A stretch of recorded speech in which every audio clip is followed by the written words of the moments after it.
एगोसदीप international public school Nagda के banner तले सोमवार दोपहर को पत्रकारिता दिवस के उपलक्ष्य में एक प्रेरक एवं गरिमामय कार्यक्रम का आयोजन विद्यालय के सभा कक्ष में किया गया। कार्यक्रम में अतिथियों, विद्यार्थियों एवं स्कूल स्टाफ की सम्मानजनक उपस्थिति रही। कार्यक्रम का मुख्य उद्देश्य पत्रकारिता के क्षेत्र में कार्यरत निर्भीक एवं निष्पक्ष कलमकारों का आभार व्यक्त करना, उनके योगदान का सम्मान करना तथा विद्यार्थियों के बीच पत्रकारिता जगत के अनुभव साझा करना रहा। इसी क्रम में विद्यालय प्रबंधन की ओर से आमंत्रित अतिथियों ने पत्रकारिता की चुनौतियों, मूल्यों तथा जनहित से जुड़े दायित्वों पर विस्तार से प्रकाश डाला। आयोजन में प्रदेश स्तरीय अधिमान्य पत्रकार कैलाश सनोलिया, वरिष्ठ पत्रकार शरद गुप्ता, प्रेस क्लब अध्यक्ष दीपक चौहान, ओम प्रकाश पुरोहित, प्रशांत मेहता, सलीम खान, राजेश रघुवंशी, राजेश सकलेचा तथा नगरपालिका जलकारी समिति अध्यक्ष प्रकाश जैन ने उपस्थित विद्यार्थियों को संबोधित किया। अतिथियों ने पत्रकारिता में सत्य, साहस एवं निष्पक्षता के महत्व पर बल देते हुए छात्रों को अपनी पढ़ाई के प्रति समर्पित रहने, समाज और अपने अधिकारों के प्रति जागरूक बनने तथा शासन द्वारा लागू सूचना के अधिकार के मूल उद्देश्य और उपयोग को समझने की प्रेरणा दी। इस अवसर पर विद्यालय के राष्ट्रीय और राज्य स्तर पर उत्कृष्ट प्रदर्शन करने वाले खिलाड़ी राघव दीक्षित 88 किलोग्राम वर्ग weight lifting, Pritesh Chavda wushu खेल स्पर्धा, नेहा सोलंकी रस्सी कूद प्रतियोगिता को भी अतिथियों द्वारा सम्मानित करते हुए स्मृति चिन्ह प्रदान किए गए। कार्यक्रम में बंटी जटिया, चेतन नामदेव, जितेंद्र चौहान, लोकेश डिंगोरिया, महेंद्र जोशी, मांगीलाल पोरवाल, मुकेश जैन, नीलेश मेहता, पवन जाट, प्रमोद शुक्ला, दिनेश सोलंकी, राजू गुप्ता, रवि रघुवंशी, संदीप प्रभात शर्मा आदि ने उपस्थित होकर कार्यक्रम की शोभा बढ़ाई। विद्यालय की ओर से एगोसदीप समिति अध्यक्ष राम अवतार शर्मा ने सभी अतिथियों एवं सम्मानित पत्रकारों को स्मृति चिन्ह भेंट कर आभार व्यक्त किया। कार्यक्रम का संचालन विद्यालय की छात्रा एवं सबसे युवा पत्रकार सुश्री विधि मालपानी ने किया। अत्यंत गर्व और भावुकता का पल है। यहाँ पे सारे स्टूडेंट हर रोज खबरें सुनते हैं, देखते हैं, पढ़ते हैं, लेकिन आज हम उन लोगों को धन्यवाद कहने के लिए एकत्रित हुए जो सच्चाई तक पहुँचने के लिए दिन रात एक करके मेहनत करते हैं। पत्रकारिता दिवस सिर्फ एक तारीख नहीं, ये उन लोगों के सम्मान देने का दिन है जो सच्चाई को दुनिया तक पहुँचाने के लिए अपनी कलम, अपना कैमरा और अपनी हिम्मत को हथियार बनाते हैं। पत्रकार समाज की आँख भी है, आवाज़ भी है और ज़रूरत पड़ने पर आईना भी है। भारत में पत्रकारिता दिवस 1966 से बनाया जा रहा है क्योंकि 16 तारीख को काउंसिल ऑफ इंडिया की स्थापना हुई थी, 16 नवंबर 1966 में। तब से भारत में पत्रकारिता दिवस मनाया जा रहा है। मैं योगेश शर्मा सर से बोलूँगी, एक बार मंच पर आकर सभी का स्वागत वंदन। हम जिस का इंतजार करते हैं कि न्यूज़पेपर आएगा, हम उसे पढ़ेंगे तो हमारा दिन होता है। मुझे याद आता है कि दीपावली के अगले दिन होता है, जब न्यूज़पेपर नहीं आता है तो दिन अधूरा लगने लग जाता है। तो किस प्रकार से चैलेंजेस को फेस करते हुए कि जैसे कहा जाता है 24/7, साथ में मैं और जोड़ना चाहूँगा कि 365 दिन और लीप ईयर के 366 दिन ये टीम ऐसे काम करती है बिना रुके कि सब तक वो सच्चाई, वो खबर पहुँच पाती है। और लोकतंत्र का ये चौथा स्तंभ जिसके भरोसे हर नागरिक को ये भरोसा है कि चाहे शासन हो, चाहे प्रशासन हो, चाहे किसी की भी सरकार हो, चाहे कोई बाहुबली हो, अगर कहीं कोई कुछ गलत करेगा तो उसको भी रोकने के लिए लोकतंत्र का चौथा स्तंभ है। और जहां कहीं छोटे से छोटा कुछ अच्छा हो रहा है उसे भी पूरे समाज के सामने उजागर करने के लिए लोकतंत्र का चौथा स्तंभ और हमारे पत्रकार हैं।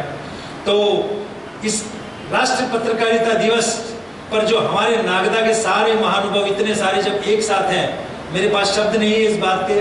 और हमारे अपने स्टूडेंट इवन पत्रकार हैं, राजू गुप्ता, वो भी हमारे अपने एगोसदीप के स्टूडेंट रहे हैं। बाकी बहुत सारे, मैं इंडिविजुअल नाम कह लूँ कि लगभग सभी लोग शुरुआत से ही एगोसदीप के शुरुआत से हम आप सब हमारे साथ जुड़े हुए हैं। और इसका कोई फॉर्मल ऐसा प्रारूप नहीं है। मैंने यहाँ आके पूछा कि किसका अपने को स्पीच करवाना है, किसको बुलवाना है। बस हमारी समय बाध्यता ये है कि 2:25 को बच्चों की छुट्टी होगी और पेरेंट्स लेने आएंगे, उस समय तक हम कार्यक्रम का समापन करते हैं। परंतु सारे पत्रकार जहाँ एक साथ हो और जानने का, एक पत्रकार ही अपने आप में ऐसा है कि पूरी शहर की फिजा या पूरे जगह की फिजा को बदल सकता है। और सारे जब एक साथ है तो ये गौरवशाली पल को हम सब जीना चाहते हैं। और मैंने थोड़ा सा अनुरोध किया था भाई साहब से, कैलाश जी सनोलिया से, कि थोड़ा सा बच्चों को इस विषय में और शिक्षा के विषय में और एकदम संक्षेप और सारगर्भित रूप में कि समय की बाध्यता को देखते हुए कि थोड़ा सा इनका ऐसा मार्गदर्शन करें कि बच्चे भी जो करियर बनाना चाहते हैं। आज का विषय है कि सुश्री मालपाड़ी, मुझे बोलने के पहले किसी शायर की वो पंक्तियाँ याद आ रही है। आज के इस कार्यक्रम में मैं वहाँ उस बात को, उस पंक्तियों को यहाँ बोलना प्रासंगिक समझूंगा कि पत्रकारों के बारे में क्या सोच है, क्या चिंतन है, और ये आज का नहीं वर्षों पहले का चिंतन है। धरा बेच देंगे, धरा बेच देंगे, गगन बेच देंगे, चमन बेच देंगे, कली बेच देंगे, सो गए अगर कलम के सिपाही तो ये वतन के मसीहा वतन बेच देंगे। तो इस सदन में आज जितने भी ये लोग बैठे हुए हैं, पत्रकार साथी हैं, कई पत्रकार साथी युवा हैं और कई वरिष्ठ साथी हैं। मैं इस मौके पर यह कहना चाहूँगा कि जो मीडिया भी बोल रही थी कि 16 नवंबर 1964 को इस प्रेस काउंसिल ऑफ इंडिया की स्थापना हुई थी, मैं उस बात को थोड़ी सी आगे बढ़ाना चाहूँगा और मेरे मूल विषय पर मैं आना चाहूँगा। जब 16 नवंबर को इसकी स्थापना हुई थी तो आखिर स्थापना की क्यों जरूरत पड़ी प्रेस काउंसिल ऑफ इंडिया, भारतीय प्रेस परिषद? वो इसलिए पड़ी कि प्रेस की मर्यादा क्या है, प्रेस की स्वतंत्रता क्या है, प्रेस की आज़ादी क्या है, प्रेस के नैतिक मूल्य क्या है, इन तमाम विषयों को बांधने के लिए, उन पर नियंत्रण करने के लिए भारतीय प्रेस परिषद की स्थापना हुई थी। और वो उसी के रूप में आज हम यह स्थापना दिवस के मौके पर प्रेस दिवस मना रहे हैं। जहां तक बात है प्रेस की, प्रेस के कई रूप अब हमारे सामने आ गए हैं। इलेक्ट्रॉनिक मीडिया के रूप में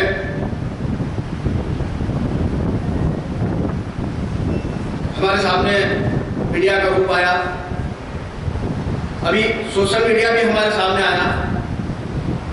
प्रिंट मीडिया वर्षों से चल रहा था, लेकिन वर्तमान परिवेश में मीडिया के सामने एक बहुत बड़ी चुनौती खड़ी हो गई है सोशल मीडिया के आने के बाद।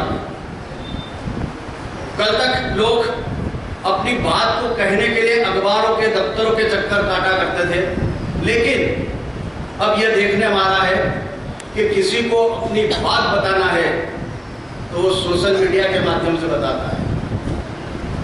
जनता की समस्या, कोई जन मुद्दा है तो सोशल मीडिया के माध्यम से बताता है। लेकिन इन सब बातों के अलावा एक महत्वपूर्ण बात यह देखने में आ रही है कि ऐसी खबरों में विश्वसनीयता नहीं रहती है।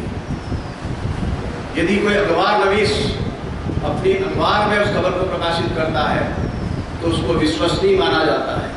तो पत्रकारिता जो होती है वो प्रमाणों के आधार पर चलती है, तथ्यों के आधार पर चलती है। तो मैं इस मौके पर जितने भी हमारे युवा पत्रकार साथी हैं और जितने भी हमारे छात्र छात्रा हैं उनके लिए यही बात कहना चाहूँगा कि जिस खबर में प्रामाणिकता हो वो वास्तविक खबर होती है। मेरी सरकार की प्रामाणिकता खबरों में होना चाहिए। आप जो बात बोल रहे हैं उसमें प्रामाणिकता होना चाहिए। यदि आपकी बात में प्रामाणिकता नहीं है, मात्र यह कह देना कि वहाँ ऐसा हो रहा है, वो खबर समाज में अच्छी नहीं मानी जाती।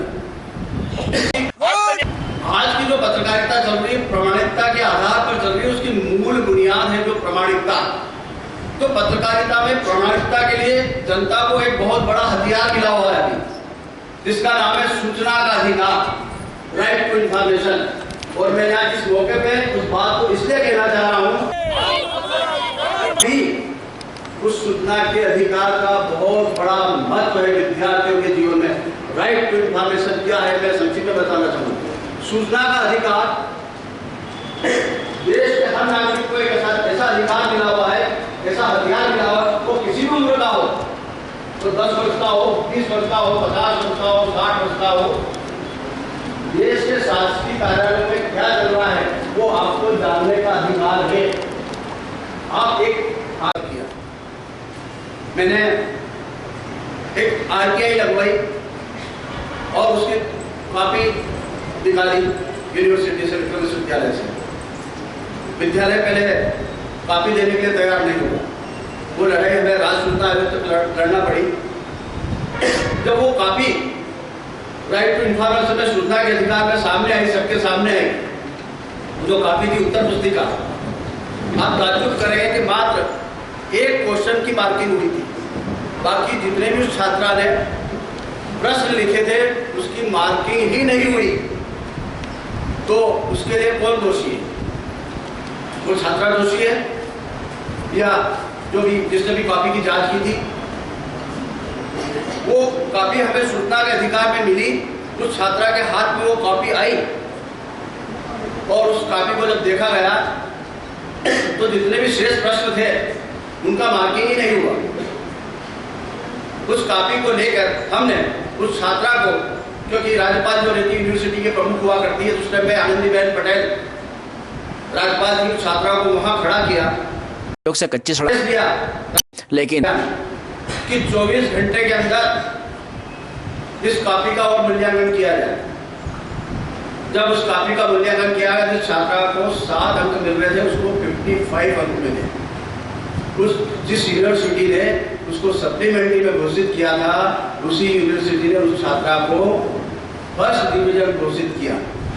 तो ये उदाहरण देने का मेरा ये आशय है कि आप भी अपने जीवन में सूचना के अधिकार का उपयोग करें, और विशेष रूप से किस मामले में? आप बोर्ड की परीक्षा में यदि बैठते हैं 8वीं में, 10वीं में, 12वीं में, पूरा आंदोलन सूचना का अधिकार लगा है बोर्ड में, जो कॉपी में आपने लिखा है वो कॉपी आपके हाथ में आ जाएगी। आपको अपना स्वयं का मूल्यांकन करने का अवसर मिलेगा कि मेरी उत्तर पुस्तिका में जो मैंने लिखा था मैंने कहाँ गलती की है। 10 में से जहाँ 5 अंक मिल रहे तो कम क्यों मिल रहे? आप उस कॉपी के माध्यम से ये जान सकते हैं कि आपको कितने मार्क्स कम मिले या ज़्यादा मिले। तो मैं इस मौके पर मेरा यहाँ आना तभी सार्थक होगा, आज का कार्यक्रम तभी सार्थक होगा, आप अपने जीवन में अपनी उत्तर पुस्तिका को, जो भी एग्जाम देते हो बोर्ड की, हर विद्यार्थी सूचना का अधिकार लगाए और उस कॉपी को देखे। और आपका ये भी अधिकार होगा, यदि आपको कम मार्क्स मिल रहे हैं, सही मूल्यांकन नहीं हो रहा है, आप उसकी कंप्लेन संबंधित विभाग में करें। मेरा दावा है आपको कहीं न कहीं न्याय मिलेगा। बहुत बहुत धन्यवाद।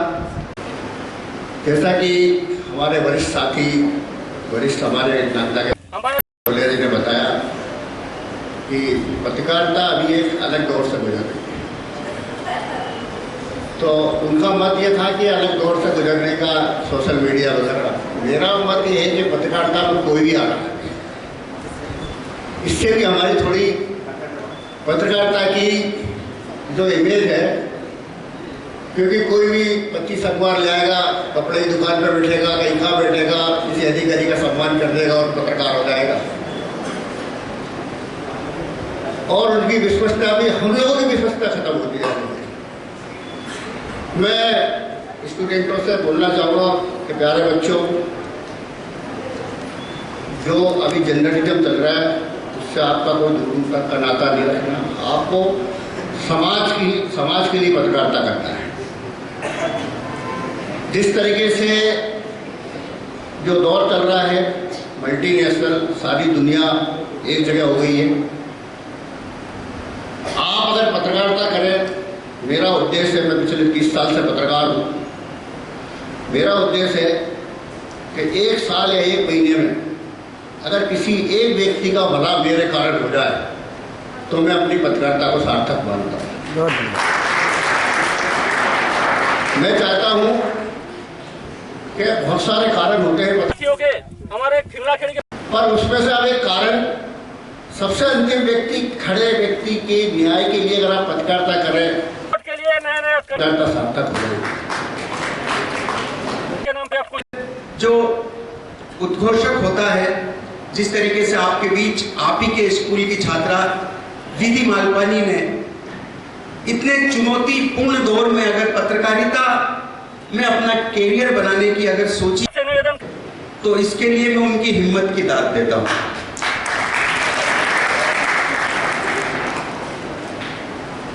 एक दो लाइन की बात है, अगर आप इसके संदर्भ, इसके भावार्थ अपने शिक्षकों से पूछेंगे, वैसे तो आपको समझ में आ जाएगा, क्योंकि मैं कोई भी बात बहुत सरल तरीके से कहने के लिए प्रसिद्ध हूं कि जड़ दो चांदी या सोने में, जड़ दो चांदी या सोने में, आईना झूठ बोलता ही नहीं।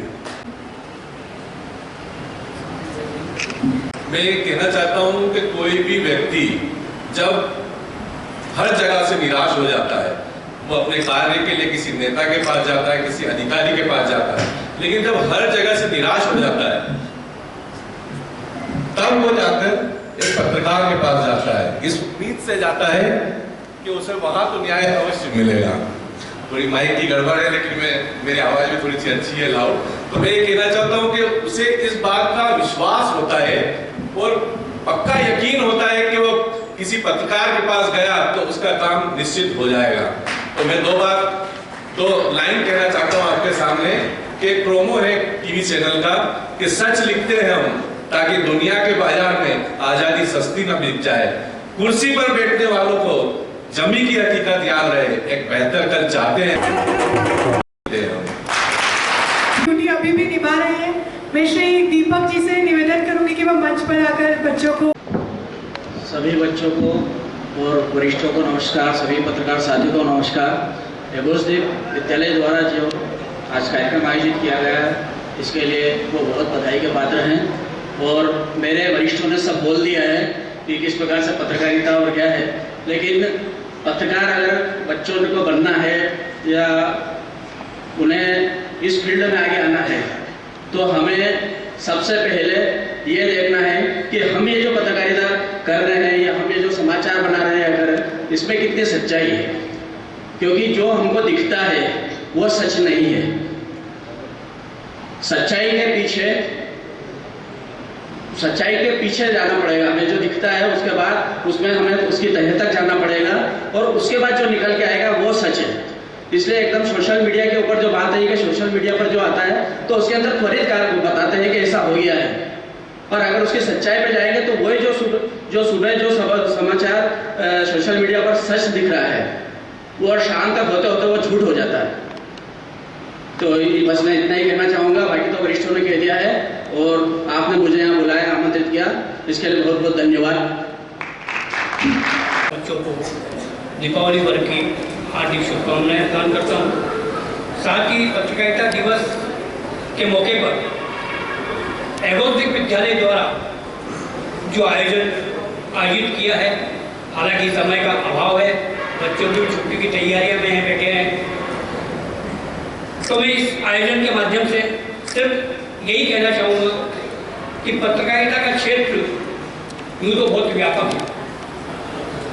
पत्रकारिता के क्षेत्र में कई पहलू ऐसे भी आते हैं जो हम एक दूसरे का मार्गदर्शन भी करते हैं, लेकिन यहाँ जैसे कि मैंने सुबह खबर व्हाट्सएप आया था, तलवार से ज़्यादा ताकत पत्रकार को बताई, लेकिन पत्रकार तलवार से ज़्यादा ताकतवर नहीं, उसकी कलम को ताकतवर बताया। तो मैं तो कह रहा हूँ कि कलम और पत्रकार, कलम कब चलता है जब शोषण होता है।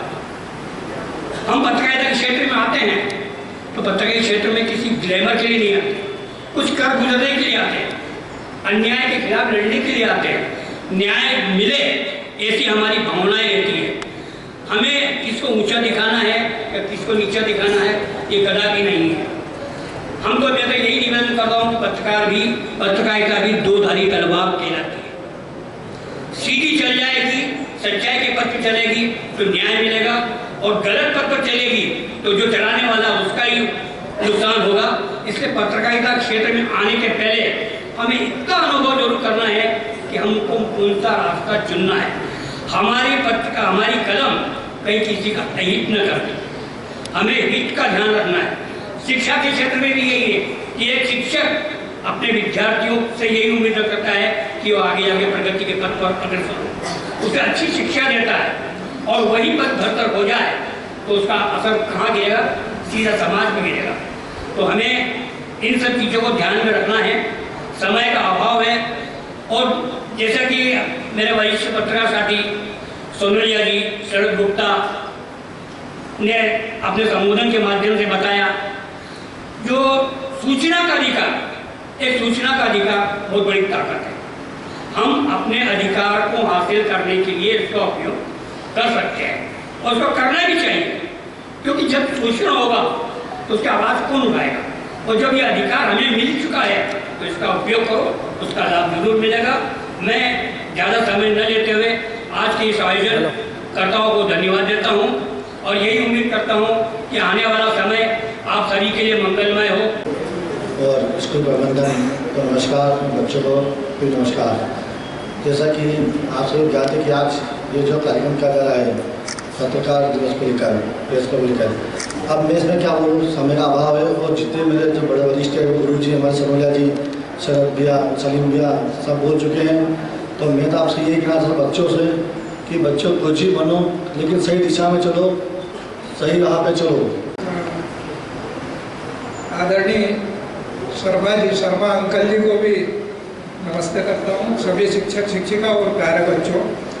मैं यहाँ आज इस मौके पर बच्चों से विशेष रूप से कहना चाहूँगा कि अभी तो स्कूल की पढ़ाई आपकी बाकी है। स्कूल की पढ़ाई में मैं यही चाहूँगा कि खूब अच्छे से तैयारी करें और अपनी 12वीं तक की पढ़ाई करने के बाद यहाँ से जब आप कॉलेज के लिए जाएंगे और ग्रेजुएशन में तब आपको आगे क्या करना है ये सब चीज़ें सोचने का समय तब मिलेगा। तब जाके जर्नलिज्म और मास कम्युनिकेशन आदि के डिग्री कोर्सेज का आप लोग उसमें पसंद अगर करें तो उस स्तर की पत्रकारिता करने की कोशिश करना। वर्तमान में जो पत्रकारिता या हमारे साथियों ने, पत्रकारों ने जितनी बातें कही है उससे ऊपर उठकर, जैसे हमारे परम मित्र जमुना मालपानी की बिटिया विधि मालपानी ने यहीं से तालीम हासिल करने के बाद जो पत्रकारिता के क्षेत्र में तैयारियां की है और जो आज वो आगे बढ़ रही है उसको देखते हुए, वैसी या फिर अन्य अपने परिवार की व्यवस्थाओं को देखकर जो भी आप आगे नया कुछ करने की तैयारियां करेंगे, मैं उसके लिए शुभकामनाएं देता हूँ। बोलिए भारत माता की, भारत माता की, भारत माता की। सर्वप्रथम समस्त पत्रकार मित्रों को मैं ढेर सारी शुभकामनाएं और बधाइयां देता हूं। और क्या आप जीवन में जो भी बनना चाहते हो, डॉक्टर, इंजीनियर, आईएएस, आईपीएस या जो भी, वो बनने के पहले 15 दिन की इंटर्नशिप किसी अखबार के दफ्तर में जरूर करना।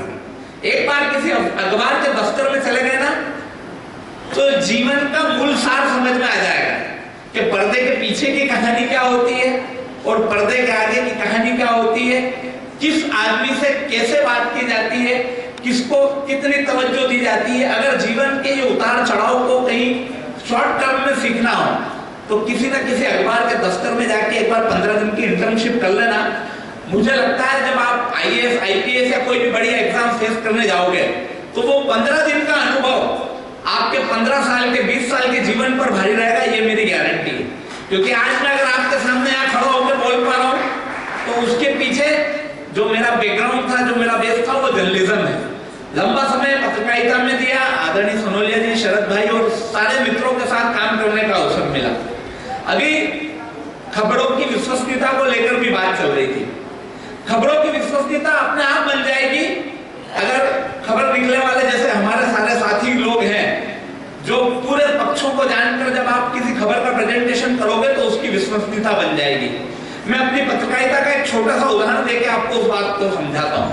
हमारे नगरपालिका में एक कर्मचारी थे, उनको निर्वाचन अधिकारी ने एक नोटिस दिया और नोटिस इस बात के लिए दिया कि आपकी ड्यूटी मैंने चुनाव के उस फला बूथ पर लगाई थी, लेकिन आप वहां उपस्थित नहीं मिले, आप अपना जवाब दीजिए।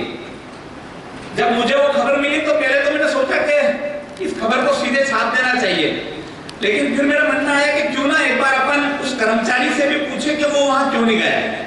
तो जब उस कर्मचारी से मैंने बात की कि यार आपको तहसीलदार ने नोटिस दिया है, आप इलेक्शन की ड्यूटी में क्यों नहीं पहुंचे,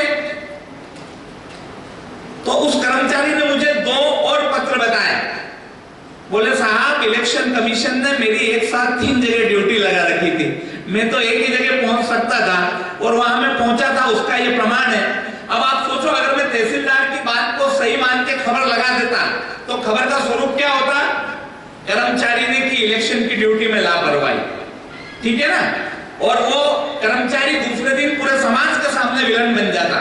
सबको लगता है कि यार ये तो कामचोर कर्मचारी है, अपने कर्तव्य स्थल पर उपस्थित नहीं होता है वरिष्ठ अधिकारियों के कहने के बावजूद। लेकिन जब मैंने उसके पक्ष को जाना और खबर को लगाया तो लोगों को यह एहसास हुआ, लोगों को इस बात की जानकारी लगी कि कर्मचारी तो बेचारा ठीक था, गलती उस तहसीलदार की थी जिसने एक समय पर ड्यूटी करने के लिए एक आदमी को 3-3 नोटिस दे दिया, उसको 3 जगह एक समय पर उपस्थित रहना था और वो उपस्थित नहीं रह सकता था।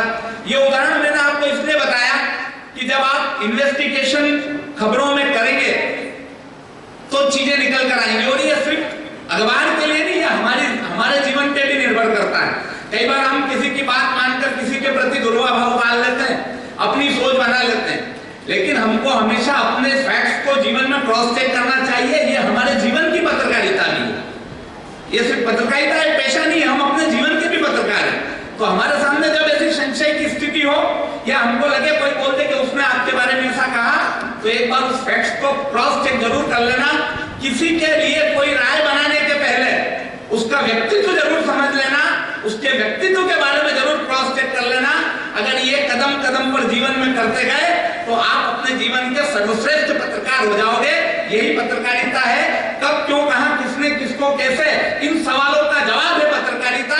पीड़ित को न्याय दिलाने का काम है पत्रकारिता, और ये काम आप भी अपने दैनिक जीवन में रोज कर सकते हो, रोज करते भी हो, लेकिन फर्क इतना है कि आप उसको पत्रकारिता के नजरिए से नहीं करते हो। जब आप पत्रकारिता के नजरिए से ये काम करना शुरू कर दोगे तो मुझे लगता है आप भी अच्छे पत्रकारों के साथ अच्छे नागरिक भी बनोगे। और मैं फिर आप सबसे आग्रह कर रहा हूं, दैनिक भास्कर का हमारा एक छोटा भाई है रिपोर्टर लोकेश डिंगोरिया, अभी शायद पत्रिका में वो सेवा दे रहे हैं पिछले कुछ दिनों से, स्टार रिपोर्टर है नागदा का, टॉप रिपोर्टर लोकेश डिंगोरिया। जब नागदा कॉलेज में पढ़ाई करते थे उस समय में दैनिक भास्कर में ब्यूरो चीफ होता था, और उस समय तक लोकेश जी का पत्रकारिता से दूर दूर तक कोई लेना देना नहीं था। लोकेश जी मेरे पास इसलिए आए थे कि उनके कॉलेज में उनको एक प्रोजेक्ट बनाने के लिए दिया था, आप लोगों को भी देते होंगे या शायद, तो वो प्रोजेक्ट में मुझसे साइन करवाने के लिए आए थे कि साहब आप लिख दो कि मैं 15 दिन आया। मैंने कहा लोकेश भाई मैं लिख दूंगा, लेकिन मैं चाहता हूं कि आप 15 दिन यहाँ आओ। और वो लोकेश डिंगोरिया जी जब 15 दिन भास्कर के ऑफिस में बैठे, उसके बाद उनका जीवन का स्वरूप बदल गया। वो छात्र से, स्टूडेंट से बेहतर और बेहतरीन पत्रकार इस शहर के लिए हो गए। ये हमारे शहर की उपलब्धि है। तो इसलिए मैं आप सबसे आग्रह करता हूं कि पत्रकारिता को हम सब जीना शुरू करें। पत्रकार कोई अलग से कोई बिरादरी नहीं है, कोई अलग से लोग नहीं है, हम सब पत्रकार हो सकते हैं। मैंने कहा ना, जिनके पास किसी घटना का कब क्यों कहा किसने किसको कैसे, इन 5 सवालों का जवाब है, वो पत्रकार है। आजकल सोशल मीडिया की पत्रकारिता बड़ी चर्चा में रहती है, रहना भी चाहिए, और सोशल मीडिया बहुत सारे बदलाव भी लाया है। लेकिन हमको, मैं फिर वही आऊंगा अपनी बात पर, हम किस प्लेटफॉर्म पे पत्रकारिता कर रहे हैं वो महत्वपूर्ण नहीं है। महत्वपूर्ण यह है कि हम पत्रकारिता को कैसे कर रहे हैं। क्या हम पत्रकारिता के जो नॉर्म्स हैं, पत्रकारिता का जो प्रोटोकॉल है, उसकी पूर्ति कर रहे हैं। अगर हम उसकी पूर्ति कर रहे हैं तो हम कहीं भी हो, कोई भी हो, कैसे भी हो, हम पत्रकारिता के सम्मान में अपना काम कर रहे हैं। लेकिन हम अगर ये सारी चीजें नहीं कर रहे हैं तो फिर ये विचारणीय प्रश्न बनता है। अभी 4 दिन पहले कई न्यूज चैनलों ने खबर चला दी थी कि धर्मेंद्र पाजी चले गए। ये उदाहरण मैं इसलिए दे रहा हूं कि किसी घटना की जब तक आप पुष्टि नहीं कर लो, आप संतुष्ट नहीं हो जाओ, आपके सामने उसकी एक्चुअल कंडीशन पता नहीं चले, तब तक उस पर कोई कमेंट्स नहीं करना चाहिए। ये मैं पत्रकारिता के माध्यम से आपको बताने का प्रयास कर रहा हूँ। जीवन में पत्रकारिता का महत्व कैसे हो सकता है, मैं उस बात पे आपसे बात कर रहा हूँ। क्या हम अपने जीवन की पत्रकार कैसे हो सकते हैं, मैं उस बात पे आपसे बात कर रहा हूँ। तो ये सारी चीजें हमारी दैनिक दिनचर्या का हिस्सा होनी चाहिए। जो पत्रकारिता का भाव है वो हमारे भीतर भी होना चाहिए। आज की इस कार्यशाला का मुझे लगता है ये सबसे सटीक रूप होगा कि अगर हम पत्रकारिता को समझ लें, उसके प्रोटोकॉल को अपने जीवन में उतार लें, तो मुझे लगता है योगेश भैया का आज ये जो कदम यहाँ उठाया गया है ये बड़ा सार्थक होगा। सम्मान मंच पर मिलता है, लेकिन उसे निभाने की जिम्मेदारी दिल में रखनी पड़ती है, लेकिन उसे संभालने की जिम्मेदारी दिल में रखनी पड़ती है। बहुत बहुत धन्यवाद। पत्रकारिता का असली सार यह है सच, संदेशशीलता और जिम्मेदारी। मैं अपने स्कूल को दिल से धन्यवाद देती हूँ कि उन्होंने मुझे मंच का हिस्सा बनाया और इतने प्यार से वापस स्कूल में बुलाकर इतना बड़ा मौका दिया। बहुत बहुत धन्यवाद। मैं श्री रामोताजी शर्मा को मंच पर आमंत्रित करना चाहूँगी आभार प्रदर्शन के। आज के पूरा प्रोग्राम में सभी मेरे पत्रकार बंधुओं, वैसे तो क्या है कि इनसे हमारे ऐसे समझ रहे हैं कि ये भी एक घर है और आप घर में आए हैं, और आप आए हैं तो मैं तो कभी तो आपको देखता हूँ और कभी मेरे घर को देखता हूँ, क्या है क्या नहीं है। अभी मैं आपका हृदय से आभारी हूँ, बहुत बहुत धन्यवाद देता हूँ। मगर आज जो कमी रही है वो सबसे है कि समय की कमी है। उनके जो उद्गार, उनके जो हमको सीख मिलनी चाहिए, जो इनके विचार है, जो ये बच्चों को जो संस्कार देते बात करते, उसमें थोड़ा लंबा समय चाहिए था, उसका अभाव रहा। आगे ऐसा प्रोग्राम रखेंगे कि भी इनको भी बोलने का और सब की बात को, उद्गार को मन से निकालने का समय मिले, उसमें हम आगे जा करके इसका ध्यान रखेंगे। और आगे एक प्रोग्राम ऐसा जरूर करेंगे कि आप सबको बुला करके और हमारे जितने भी बच्चे दीदी और उनके गार्जियन जो है सबको बुला करके और अनुभव करवाएंगे कि पत्रकारिता क्या है। पत्रकारिता क्या है कि इसमें बहुत सोच रखना पड़ता है, आगे का पीछे का, इसके दुश्मन भी होते हैं, राजी भी होते हैं, पर मगर जो देश चलाते हैं उनका एक अंकुश जिसको बोलते हैं वो है पत्रकारिता। और जो अंकुश को ये हाथ में रखते हैं, उस अंकुश का सदुपयोग करें, यही पत्रकारिता है। आज के इस प्रोग्राम में मैं आपको सबको बहुत हृदय से आभारी हूँ। धन्यवाद। जय हिंद।